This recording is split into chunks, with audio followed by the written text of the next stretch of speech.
ஹரே கிருஷ்ணா. நம்ம இப்போ விருந்தாவனத்தில் அஜய் வனம் அப்படிங்கிற இடத்துல இருக்கிறோம். இந்த அஜய் வனம்ங்கிறது நல்லா ரொம்ப ஒரு அழகான இடம். சுற்றி நல்லா பூங்காக்கள்லாம் இருக்கும். இங்கே ஒரு குளம். இந்த குளத்துக்கு பேர் ஜெய் குண்டு. குண்டுனா குளம். இங்கே தான் பகவான் கிருஷ்ணர் வந்து ஆகாசுரனை வதம் பண்ணார். கம்சன் வந்து நிறைய அசுரர்களை அனுப்புகிறான் பகவானை வதம் பண்ணுறதுக்கு. அதில் ஒருத்தன் தான் ஆகாசுரன். இந்த ஆகாசுரன் தன்னை ஒரு பெரிய மலைப்பாம்பு மாதிரி பிரம்மாண்டமான ரூபம் எடுத்து இந்த குளத்தில் தான் படுத்து கிடக்கிறான். அதில் வந்து நம்ம ஒரு இமேஜ் செஞ்சு வச்சுருக்காங்க பாருங்கள், பாம்பு மாதிரி. இதுதான் இங்கே தான்.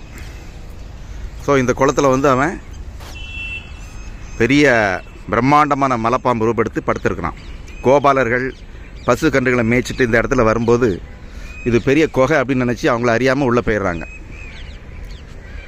அப்போ வந்து கிருஷ்ணரும் உள்ளே வந்துடுறாரு அவங்கள காப்பாற்றுறதுக்கு. உள்ளே வந்தோடனே அந்த பாம்போட விஷம் தாங்காமல் கோபாலர்கள் பசுக்கள் கன்றுகள்லாம் இறந்துருது. கிருஷ்ணர் வந்து உடனே கோபாலர்கள்லாம் இறந்து கிடக்கிறத பார்த்துட்டு நேரே உள்ள ஆகாசுரனோட உடம்புக்குள்ளேயே அவன் தலை பாகத்துக்கு போய் தன்னோட உடம்பை வந்து அப்படி பெருசாக்குறார். பெரிதாக்க பாம்போட கழுத்தும் பெரிதாகுது. பெரிதாகி அவன் வந்து வலி தாங்காமல் அந்த இடத்துல இறந்துடுறான். அப்புறம் வந்து அந்த பாம்பை உடம்பை கிழிச்சிட்டு பகவான் வந்து வெளியே வரார். வரும்போது கோபாலர்களுக்கெல்லாம் தன்னுடைய பார்வையாலேயே உயிர் கொடுக்குறார். உயிர் கொடுத்து எல்லாரையும் வெளியே அழைச்சிட்டு வரார். ஸோ எல்லாரையும் அவர் காப்பாற்றிறார். ஸோ இங்கே அப்போ அந்த ஆகாசுரன் வதம் பண்ண இடம் இது, அந்த குளம் ஜெய் குண்டுன்னு பேர். ஸோ இதுக்கு பின்னாடி இன்னொரு கதை இருக்குது. இங்கே பார்த்தீங்கன்னா ஒரு சின்ன கோயில் இருக்குது. அதில் வந்து பார்த்தீங்கன்னா நிறைய அந்த பாம்பு மாதிரிலாம் இமேஜ் வச்சுருப்பாங்க.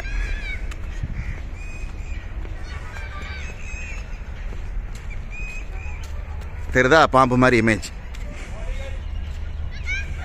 அதில் வந்து ஒரு நாகம் இருக்குது உள்ள. இது நாகம்னு ஆகாசுரன் தான்.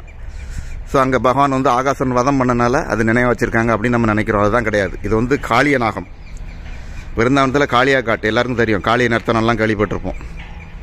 ஸோ அந்த காளிய நாகம் வந்து பகவான் வந்து விருந்தாவனத்தில் அந்த கதை எல்லோரும் கேள்விப்பட்டிருப்பீங்க. காளிய நாகத்தை அவரோட தலையில் நடனம் ஆடி அவரோட ஆணவத்தை ஒடுக்கி, இனிமேல் நீ ரமணத்தீவுக்கு போயிடு, இங்கே இருக்கக்கூடாது, நீ போகும்போது இந்த ஏரியாவே திரும்பி பார்க்கக்கூடாது, திரும்பி பார்த்தீங்கன்னா கல்லாயிருவா அப்படின்னு ஒரு சாபம் மாதிரி விடுறாரு கிருஷ்ணர்.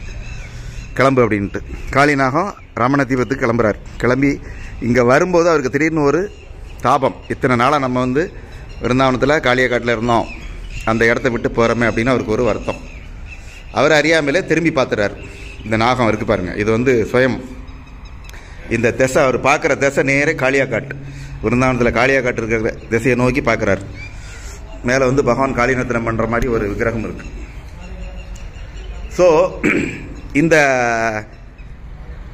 காளியன் வந்து பார்த்த உடனே கல்லா மாறிடுறார். ஸோ அவங்கெல்லாம் சித்த புருஷர். அதனால் இந்த உடம்பு விட்டுட்டு வேறு சூட்சும உடம்பில் அவர் ரமணத்தீவுக்கு போயிடுறார்.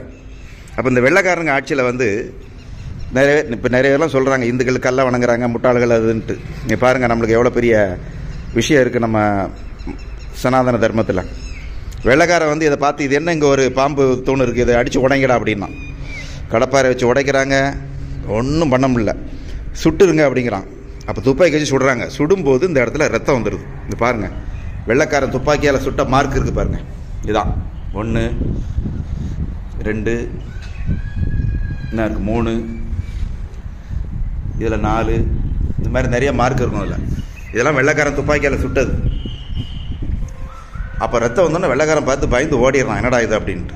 ஸோ இன்றைக்கும் அந்த காளியன் அந்த சிலை இன்னைக்கும் நம்மளுக்கு சாட்சியாக இருக்குது. காளியன் வந்து இந்த இடத்துல அவர் சிலையாக மாறினது. அப்புறம் வந்து இவர் வந்து இங்கே இருந்து ரமணத்தீவுக்கு போகிறார். ரமணத்தீவு அப்படிங்கிறது அந்த பெர்முடாஸ் ட்ரையாங்கிள்னு நீங்கள் கேள்விப்பட்டிருப்பீங்க.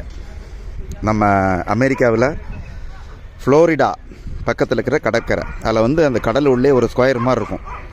அதுக்கு மேலே எந்த ஃப்ளைட்டு பறவை எது பறந்தாலும் உள்ளே போயிடும். அது விஞ்ஞானிகளால் இன்றைக்கு வரைக்கும் கண்டுபிடிக்க முடியல. ஒரு பெரிய அதிசயம். நிறைய ஃப்ளைட்லாம் அப்படி உள்ளே போயிருக்கு. என்னாச்சு ஒன்றுமே தெரியாது. அப்புறம் வந்து அப்புறம் பயந்து போய் அந்த மேலே எதுவுமே ஃப்ளைட் எதுவும் பறக்கக்கூடாது அப்படின்னு இப்போ ஆர்டர் போட்டாங்க. பிரபுபாதா இஸ்கான் ஆரம்பிக்கும் போது டிவோட்டிஸ்லாம் அழைச்சிட்டு போய் அந்த இடத்துல சொன்னார், அந்த இடத்துல தான் காளியன் இருக்கிறான், காளியன் உள்ளே இருந்து மேலே யார் போனாலும் தன்னுடைய விஷத்தால் எல்லாரையும் உள்ளே இழுத்துறான். ஏன்னா ஏற்கனவே காளியன் வந்து காளியாக்காட்டில் விருந்தாவனத்தில் அதான் பண்ணிகிட்டு இருந்தான். காளியன் இருக்கிற இடத்துல மேலே பறவைகளோ எது பறந்தாலும் அந்த விஷத்தில் கருகி உடனே கீழே விழுந்துடும். ஸோ அதே மாதிரி தான் இன்றைக்கும் அந்த பெர்மிட் ஆஃப் ட்ரியாங்கிள்ங்கிற இடத்துல வந்து அந்த பள்ளத்தில் வந்து காளியன் வசிக்கிறான். அதனால தான் அது பேர்பட்ட ஃப்ளைட்டு எதுனாலும் அங்கே வந்து பறக்க முடியாது, நேரே உள்ளே போயிடும். இந்த பேப்பர்லாம் வந்தது நியூஸ், பெரிய உலக அதிசயம் அப்படின்ட்டு. ஸோ அந்த மாதிரி நம்முடைய சனாதன தர்மம் வந்து ரொம்ப விஞ்ஞானபூர்வமானது, இன்றைக்கும் உயிர் வாழ்கிறது. ஸோ இதை பார்க்குற நீங்கள் இது மேலே நல்ல நம்பிக்கை வச்சு நம்மளுடைய அந்த சனாதன தர்மத்தோட மதிப்பை தெரிஞ்சு நீங்கள் அடுத்தவங்களுக்கு இதை சொல்லலாம். நீ யார் விருந்தாவனம் வந்தாலும் இந்த இடத்த வந்து பாருங்கள். அஜய் வனம் அப்படின்னு பேர். விருந்தாவனத்தில் 12 மெயின் வனம், 137 உபவனம். அந்த 137 உபவனத்தில் இது ஒன்று அஜய் வனம் அப்படின்னு பேர். இது வந்து டெல்லி ஆக்ரா ஹைவேஸில் ஒரு 200 மீட்டர் பக்கம்தான் உள்ளே இருக்குது. ஜெய் குண்ட் இதுக்கு பேர், ஜெய் குண்ட் அஜய் வனம். இது மேலெல்லாம் கிருஷ்ணரோட லீலைகள் அப்படி பெயிண்டிங்காக வச்சுருக்காங்க. காளியனத்தனம் பண்ணுறது,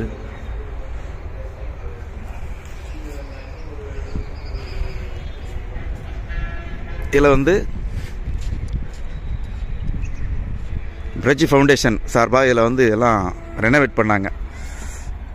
அதோட சில மார்க் வச்சுருக்காங்க. இதை நான் தனியாக ஃபோட்டோ எடுத்து போட்டுறேன், படிச்சுக்கோங்க. ஹரே கிருஷ்ணா.